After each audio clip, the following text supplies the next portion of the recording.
Bonjour à toutes et à tous. Je suis content de me retrouver devant vous, avec vous, pour une prédication de plus. Ce matin, je vais continuer de vous prêcher l'évangile de Matthieu. Dimanche dernier, c'était le culte d'envoi d'Aurélie. On avait prêché sur Juge 6 avec l'histoire de Gédéon. Là, j'aimerais recommencer à reprendre l'évangile de Matthieu. Et nous étions arrêtés au chapitre 5. Donc, je vous invite à préparer vos Bibles à Matthieu 5. Et avant de lire la parole de Dieu, je voudrais prier avec vous. Notre Dieu et notre Père, tu t'es révélé à nous par ta parole, tu t'es révélé à nous par ton Fils Jésus-Christ, par ta création. Mais le péché qui nous tenait esclaves nous a obscurci les yeux, l'esprit et le cœur, de sorte qu'il nous est difficile et parfois compliqué de voir, de croire et d'entendre ce que tu veux nous dire par ta parole. Mais là, ton peuple est rassemblé pour se nourrir de toi, recevoir de toi, que ton esprit nous dispose, nous ouvre, nous prépare, nous rendre capables, nous donne le désir de te comprendre. Révèle-toi à nous, Seigneur, et que de te voir fasse notre joie. Amen.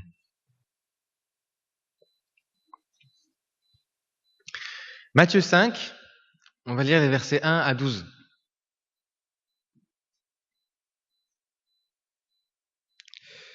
Voyant la foule, Jésus monta sur la montagne, il s'assit, et ses disciples s'approchèrent de lui. Puis il ouvrit la bouche et se mit à les enseigner. Heureux les pauvres en esprit, car le royaume des cieux est à eux. Heureux ceux qui pleurent, car ils seront consolés. Heureux ceux qui sont doux, car ils hériteront de la terre. Heureux ceux qui ont faim et soif de justice, car ils seront rassasiés. Heureux les miséricordieux, car ils obtiendront miséricorde. Heureux ceux qui ont le cœur pur, car ils verront Dieu. Heureux ceux qui procurent la paix, car ils seront appelés fils de Dieu. Heureux ceux qui sont persécutés à cause de la justice, car le royaume des cieux est à eux. Heureux serez-vous lorsqu'on vous insultera, qu'on vous persécutera et qu'on répandra faussement sur vous toutes sortes de mal à cause de moi. Réjouissez-vous et soyez dans l'allégresse, parce que votre récompense sera grande dans les cieux. Car c'est ainsi qu'on a persécuté les prophètes qui vous ont précédés. Jusqu'ici, la lecture de la parole de Dieu.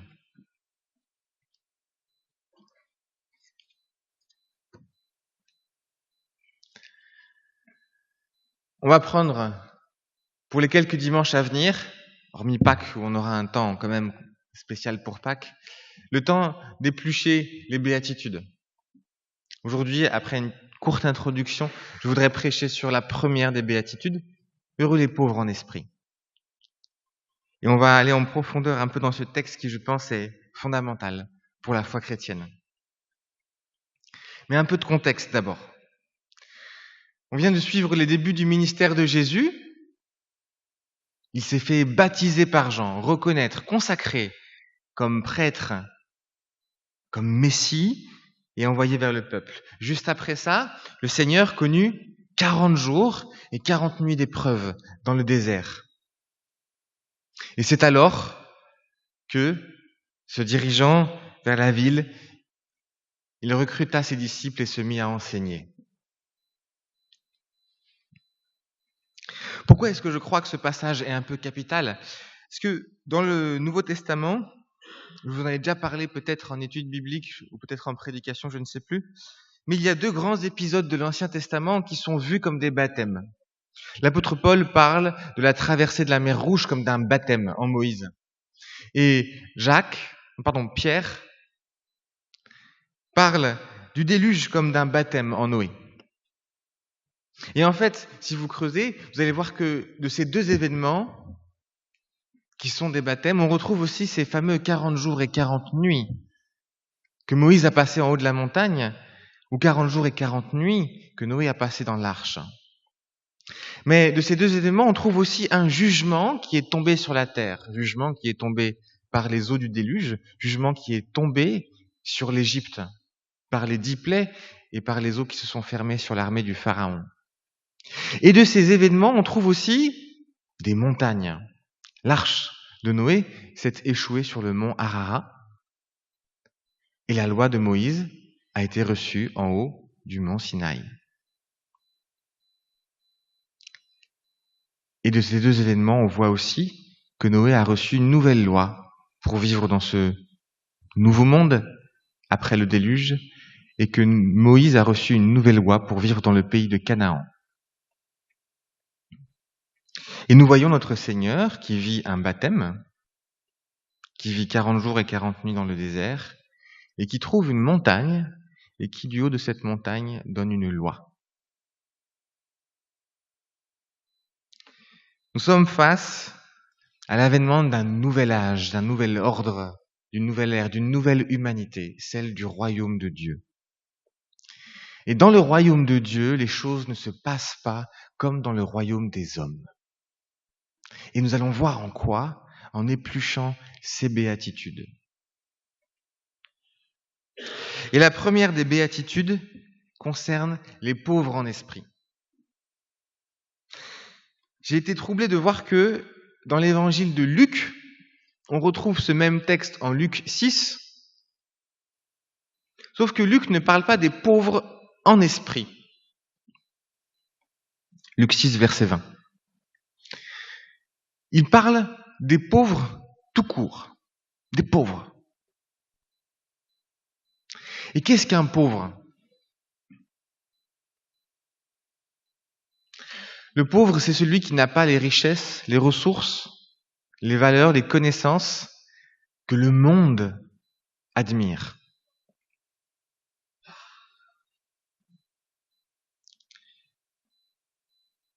Il n'a pas reçu, il n'a pas eu, il ne possède pas, il n'a pas appris ce qui rend admirable, estimable par ce monde. Il est pauvre.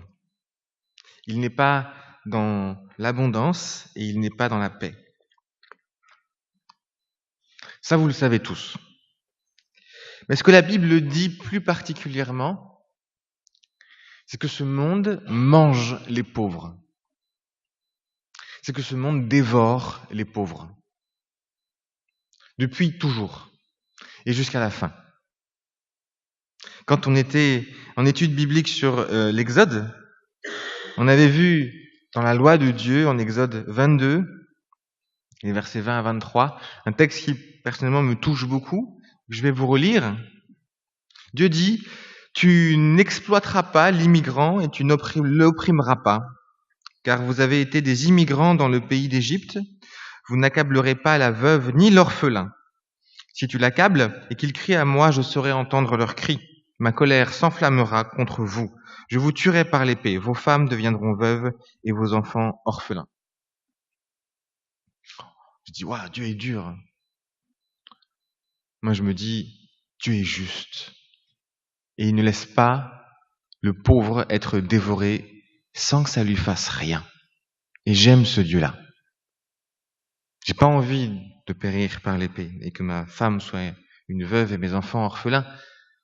Mais je suis rassuré de voir que Dieu réagit lorsqu'on dévore le pauvre. Et ce n'est pas le seul texte. Un texte que j'apprécie particulièrement aussi, tant il est actuel malgré son ancienneté. Amos, chapitre 8, un des petits prophètes.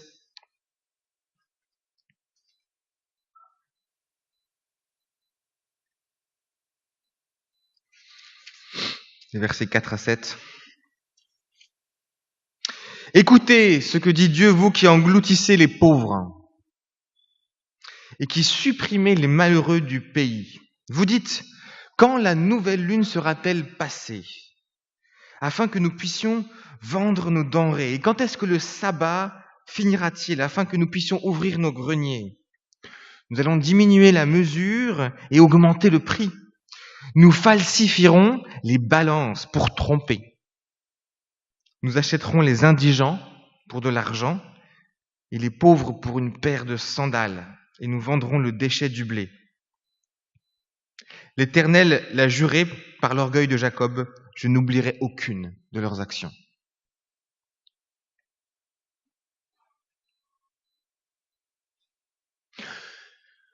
La parole dit que à celui qui a beaucoup, on donnera encore plus, mais à que celui qui n'a rien, on prendra même le peu qu'il a. J'écoutais une histoire dans une prédication qui m'a troublé, qui m'a fait comprendre certaines choses. C'était un pasteur qui accompagnait, donnait des études bibliques dans une église et une jeune fille venait à l'étude biblique. Elle venait d'un quartier pauvre de New York, d'Harlem, je crois, où elle n'était pas riche du tout et sa famille était extrêmement précaire. Mais elle venait à l'église et elle croissait dans la foi. Elle était jeune et belle.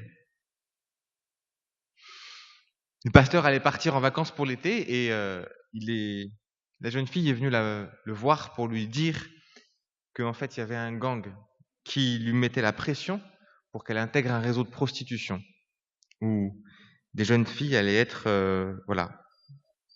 montées en réseau pour des riches blancs. Et le pasteur lui a dit, résiste au diable et il fuira loin de toi. Reste ferme. Et il est parti en vacances. À son retour, plus de jeune fille.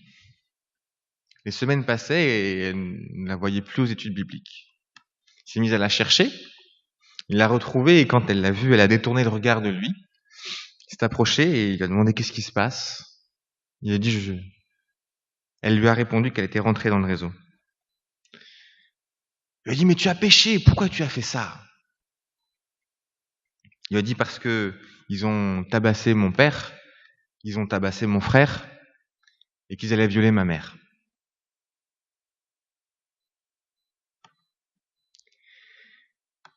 Et aux pauvres, on prend même ce qu'ils ont.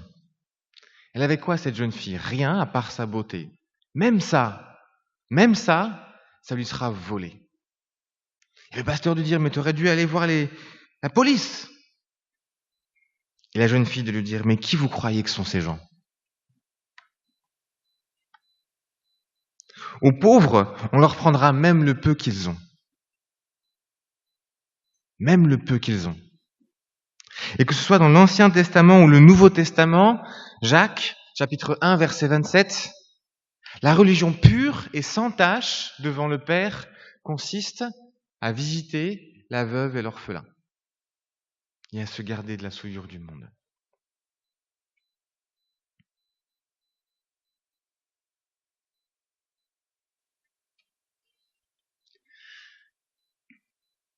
Que fait-on face à quelqu'un sur qui nous avons de l'emprise, du pouvoir, de l'ascendance?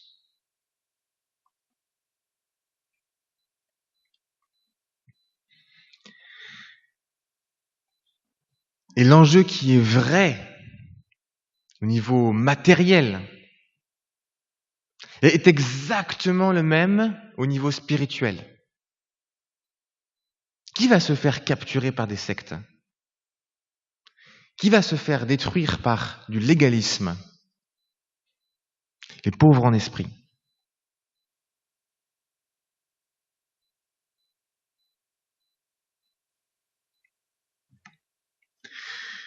Et Jésus dit heureux les pauvres, physiques ou en esprit, matériels ou en esprit. Heureux que ceux qui sont dans la dépendance à Dieu.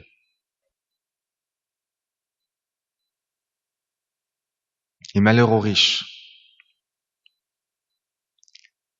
qui oppressent, qui abusent, qui profitent, qui continuent de s'enrichir sur la pauvreté.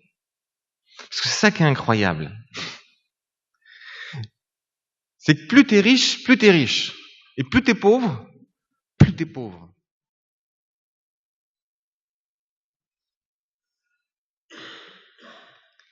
Heureux les pauvres en esprit. Êtes-vous riche ou êtes-vous pauvre en esprit? Question simple.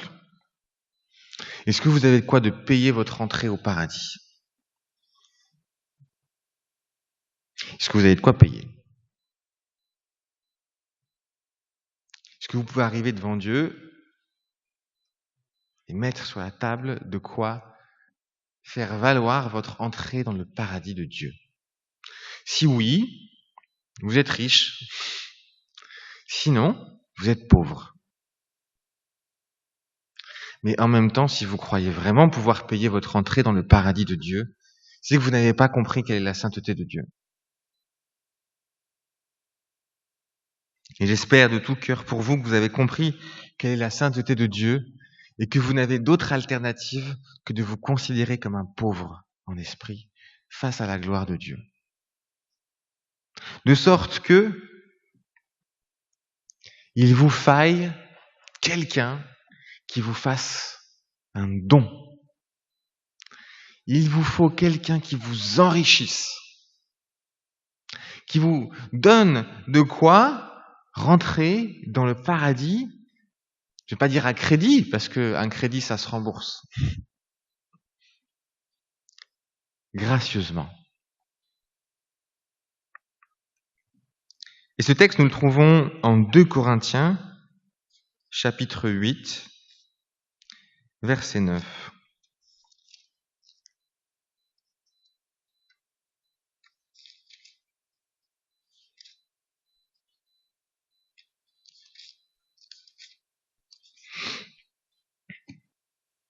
Car vous connaissez la grâce de notre Seigneur Jésus-Christ pour vous.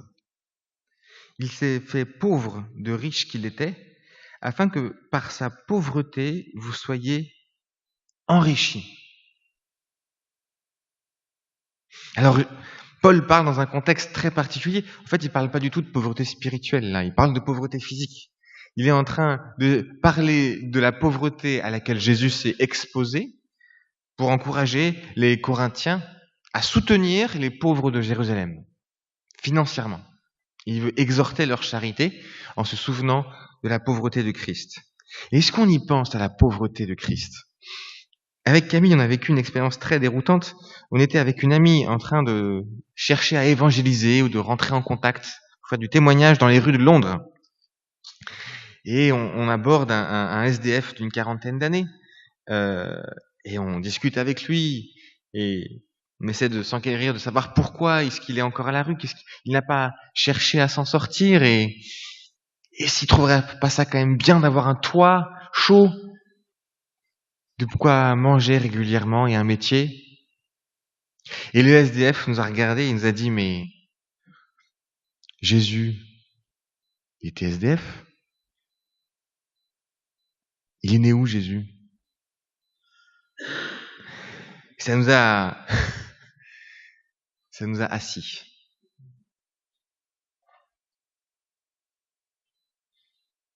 Je cherche pas du tout à susciter en vous un sentiment de honte ou de culpabilité à posséder quoi que ce soit.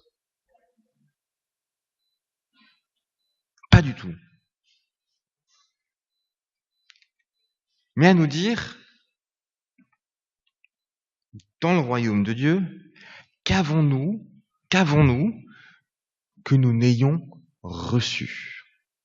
Qu'avons-nous que nous n'ayons reçu? Voyez, le Seigneur, Dieu, exhorte le peuple d'Israël, au moment où il va rentrer dans le pays, à avoir de la compassion et de la miséricorde envers les immigrés. Pourquoi? Parce que tu te souviendras que toi aussi, tu étais immigré en Égypte. Oui? Souviens-toi d'où tu viens, de quoi je t'ai délivré, pour réfléchir ton attitude envers ceux qui ne sont pas comme toi.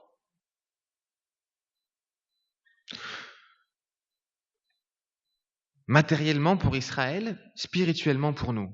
Nous avons été arrachés du royaume de Satan pour être plantés dans le royaume de Dieu. Nous étions comme tous les arbres et les buissons sauvages. Jésus est venu avec sa pioche et sa pelle pour nous déterrer et nous planter dans son jardin à lui, dans sa vigne à lui. Gloire à Dieu. Mais alors,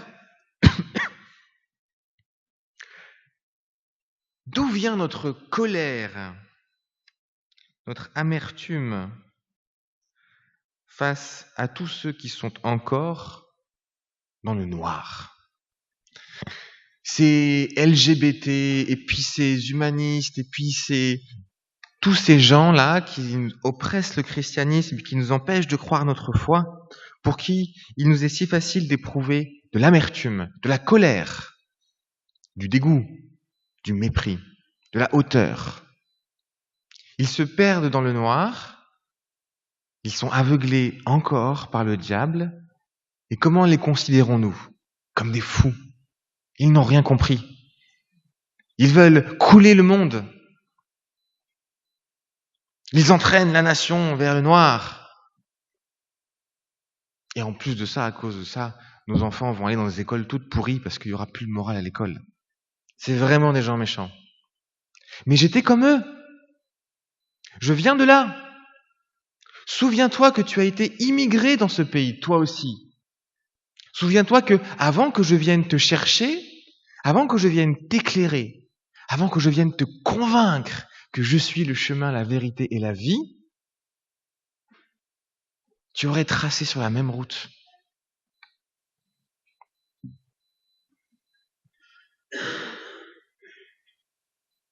Souviens-toi d'où tu viens. Et je ne sais pas si vous vous souvenez de l'étude que nous avions faite des lettres aux 7 églises de l'Apocalypse, de la première église, Éphèse. Ah, elle connaissait sa doctrine, hein. Mais j'ai ceci contre toi, que tu as oublié ton premier amour. Souviens-toi d'où tu es tombé, dit le Seigneur à cette église, qui était dans l'autosuffisance. Elle avait raison sur tout, et tout le monde avait tort. Quelle hauteur elle posait comme regard sur les autres, sur ceux qui se trompaient. Comme si tout lui était mérité, alors que tout a été reçu. Qu'as-tu que tu n'aies reçu? Qu'as-tu que tu n'aies reçu? Et si tu l'as reçu, pourquoi t'en enorgueillir comme si tu ne l'avais pas reçu?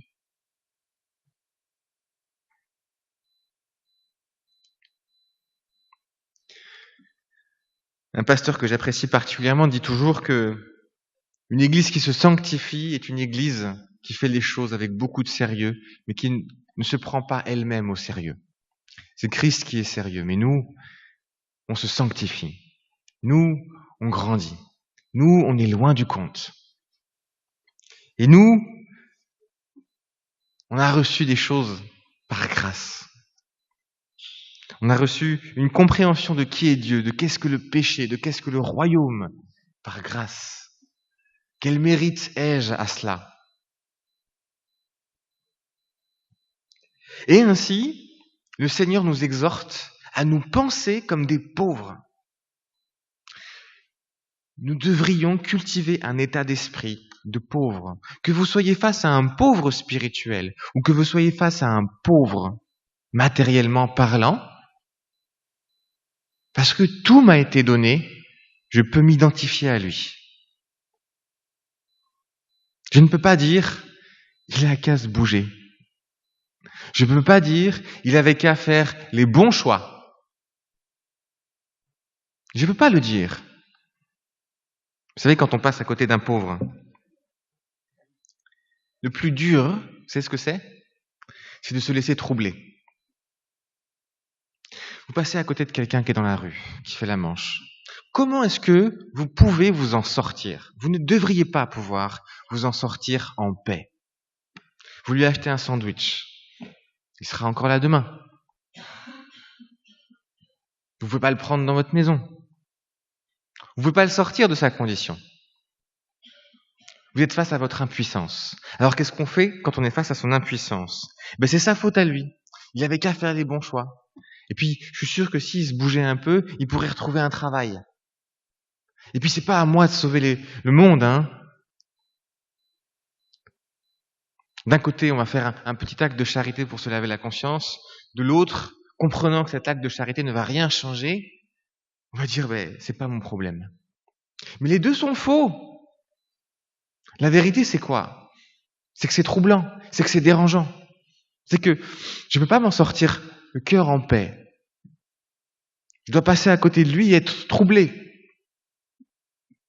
Il ne faut pas chercher à éviter le trouble. Parce que le trouble, c'est ce qu'un chrétien devrait ressentir face à l'injustice, face au péché, face à la violence, face à des abus de pouvoir. On ne devrait pas se dire c'est normal, il a mérité, ou c'est pas mon problème. On devrait être troublé. Mais on le verra avec heureux ceux qui pleurent. On le verra avec heureux ceux qui ont faim et soif de justice. Devenons pauvres. Et en devenant pauvres, devenons humbles. Celui qui est pauvre de cœur, il n'a pas de prétention. Celui qui est pauvre de cœur, il considère que son salut lui est donné par Dieu et qu'il ne peut pas le mériter. Bon. Donc il est dépendant de Dieu. Et ce faisant, quelqu'un qui redevient dépendant de Dieu, il retrouve sa vraie place. Un vrai humain, il est dépendant de Dieu. Et ça lui pose pas de problème. Il n'est pas dépendant de Dieu parce que là, il n'a pas le choix. Il n'est pas dépendant de Dieu parce que là, on est vraiment dans le problème. J'ai tout essayé. Pour le dernier recours, mais je vais prier. Non, le vrai humain, il n'a pas de problème à vivre toute sa vie dans la relation à Dieu, dans la dépendance à Dieu, dans la providence de Dieu. Si Dieu veut. Et ça, mes amis, c'est la véritable humilité. Qu'est-ce que la véritable humilité? La véritable humilité, c'est d'être à la place où Dieu nous veut. Le Seigneur Jésus a dit, en Matthieu 11, « Venez à moi, vous tous qui êtes fatigués et chargés, je vous donnerai du repos. Portez mon joug, car je suis doux et humble de cœur. » Un jour, il y a un homme qui s'est mis à genoux devant moi et qui m'a pris les pieds et qui a prié Dieu en disant, « Seigneur, je veux montrer à mon frère ce qu'est l'humilité. » Je lui ai dit, non. On montre pas ce que c'est que l'humilité. Vous connaissez la blague, hein? Moi, pour ce qui est de l'humilité, je ne crains personne. On montre pas ce qu'est l'humilité. Mais alors, comment ça se fait que Jésus ose dire, moi je suis humble? Ce qu'il est vraiment. Lui, il peut le dire. Lui, il peut le dire sans mentir. Je suis humble.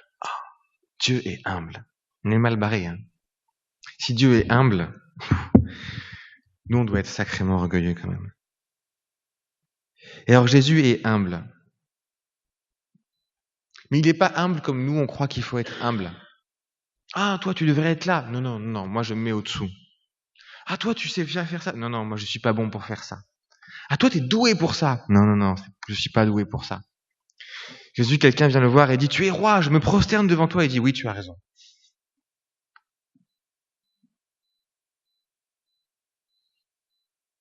Ah, mais t'es pas humble. Si. Et pourquoi? Parce que je suis à la place que Dieu m'a donnée.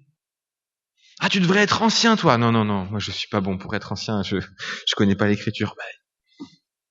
Ah, t'es bon pour la guitare, toi. Oh non, il y en a qui jouent bien mieux que moi. La vraie humilité, c'est d'être là où Dieu m'appelle à être. La vraie humilité, c'est de reconnaître les dons que j'ai, de reconnaître ce que je n'ai pas. Et cette vraie humilité, on peut enfin la découvrir quand on est dans la dépendance à Dieu. Parce que quand on est dans la dépendance à Dieu, on n'a plus rien à prouver. On n'a plus rien à mériter. On est tous pauvres. Qui ici a un don qu'il n'a pas reçu de Dieu? Bon, alors, on a tous reçu tout de Dieu, on va arrêter de se juger. Ah, lui, il a réussi plus que moi. Non, lui, il a mieux travaillé que moi, lui, il a... Non. On a tous tout reçu de Dieu. Et à partir de là, on peut vraiment commencer à vivre dans la vraie humilité et se reconnaître les uns les autres.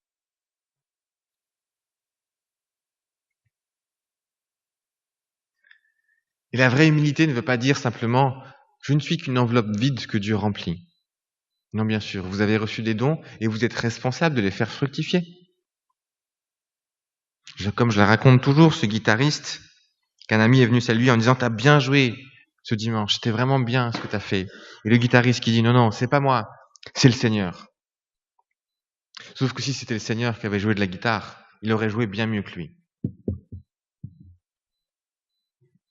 Oh, ta prédication, elle était superbe ce dimanche. Non, c'est pas moi, c'est le Seigneur. » Oh, si le Seigneur avait prêché ce dimanche-là, ça aurait été autre chose. Non, c'est vraiment moi. Désolé. C'est vraiment moi qui m'approprie et qui cultive le don que Dieu me donne. C'est pas quelqu'un d'autre. Mais c'est vraiment Dieu qui me l'a donné. Alors, encourageons-nous. Exhortons-nous et à chacun de rester humble. C'est pas à moi de m'interdire de vous dire c'était bien ce que tu as fait sous prétexte que ça pourrait vous mettre dans l'orgueil. Si vous tombez dans l'orgueil, c'est votre problème. C'est pas le mien. Parce que Dieu dit, je fais plein de choses pour vous et moi je vous demande une chose en retour, de la reconnaissance. Dieu fait lever son soleil, il fait pleuvoir, il donne les dons, il donne la vie. Et tout ce qu'il demande en retour, c'est quoi? Qu'on lui dise merci. Est-ce que nous pourrions nous passer des merci des autres? Nous qui allons, précisons quand même, nous qui allons être récompensés par le Seigneur pour avoir accompli les œuvres bonnes qu'il avait déjà préparées d'avance et dont il va nous donner le vouloir et le faire. En termes de mérite, c'est limité quand même. C'est lui qui prépare les œuvres bonnes, c'est lui qui nous suscite le vouloir et le faire, et à la fin il nous dit c'est bien, tiens, je te récompense.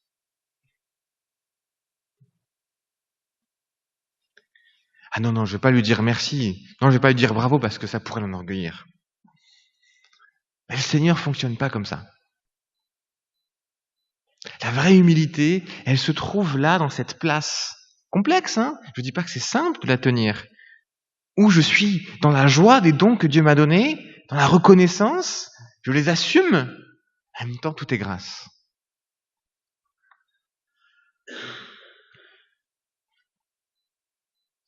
Je suis content d'être pasteur.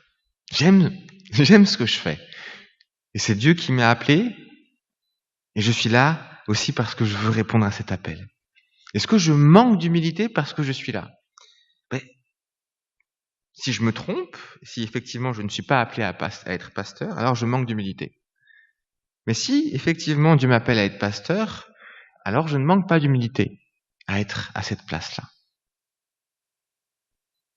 Jésus était appelé à être le roi de l'univers. Et il a obéi. Et du coup, quand on lui dit tu es le roi et tu es le Seigneur, il dit oui. Et il est humble.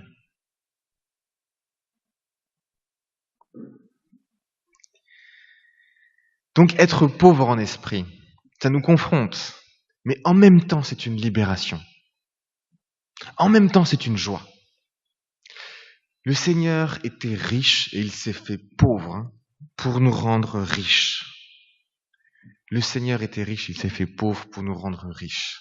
Si je suis riche, si je vais pouvoir rentrer dans l'éternité de Dieu, dans le royaume de Dieu, avec une assurance totale, c'est parce que j'ai plein les poches de tous les mérites de Christ. Tous les mérites de Christ. Est-ce que je rentre par ma justice? Non, je rentre par la sienne. Est-ce que je rentre par mon obéissance? Non, je rentre par la sienne. Est-ce que je rentre par ma fidélité à la parole de Dieu? Non, je rentre par la sienne. La seule manière de pouvoir rentrer par la sienne, c'est de reconnaître que j'ai rien. Et alors, on va pouvoir commencer à travailler avec Dieu. Parce que tant qu'on n'est pas là, tant qu'on n'a pas compris qu'on n'a rien à mettre dans la balance, tout ce qu'on va faire pour Dieu, on va le faire pour pour monétiser, pour accumuler des bons points. Mais si j'ai compris que j'ai rien à mettre dans la balance, tout ce que je vais faire pour Dieu ne sera que de la reconnaissance. Et alors là, ça va commencer à être de la vraie vie. Tant que je suis en train d'agir et d'obéir, et de chercher à plaire à Dieu parce qu'on ne sait jamais, peut-être qu'il va se courroucer contre moi. Je suis esclave. Je suis encore dans l'ancien monde. Je suis encore un pauvre sur qui on va avoir emprise. Il est tellement simple de capturer des gens. T'as peur de l'enfer? Ah oui, tu fais bien. Tu fais bien parce qu'on ne sait pas. Hein. T'es sauvé par grâce, mais quand même. Mais quoi? Ah, je sais pas, quand même. Fais gaffe. Fais gaffe. Fais gaffe à quoi? Je sais pas. Non, mais t'es sauvé par grâce a priori. Donc c'est bon? Oui, mais quand même. Fais gaffe. Non, mes amis, non. Dieu, il n'essaye pas de nous sauver.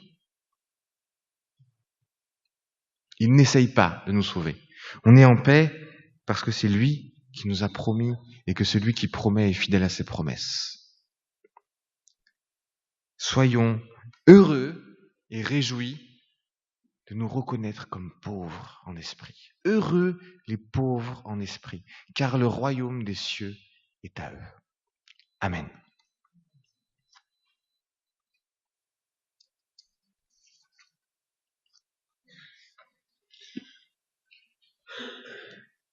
Je vous invite à un temps de prière libre.